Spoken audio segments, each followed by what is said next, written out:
Welcome to Kenton Teaches. Enjoy the video. Start by gathering ingredients.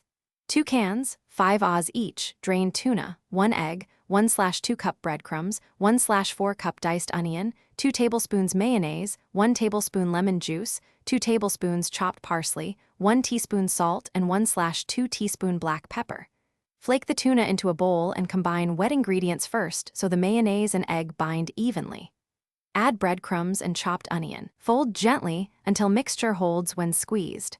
Chill the mixture for 10 to 15 minutes to firm up before shaping. Divide the chilled tuna mix into 6 equal portions and shape into patties about 3/4 inch thick and roughly 2.5 to 3 inches across so they cook evenly. Prepare a 3-step dredging station. 1/2 cup all-purpose flour in one bowl, 1 beaten egg in a second, and 3/4 cup panko or breadcrumbs in a third. Coat each patty in flour, dip in egg, then press into panko. Return the coated cutlets to the fridge for 10 minutes to firm the crust before cooking. Heat a skillet with 2 tablespoons neutral oil over medium heat until shimmering. Cook cutlets 3 to 4 minutes per side until golden brown and crisp, adjusting heat so crust does not burn. For a hands-off option, bake at 375 degrees F for 12 to 15 minutes, or air fry at 400 degrees F for 8 to 10 minutes, flipping once.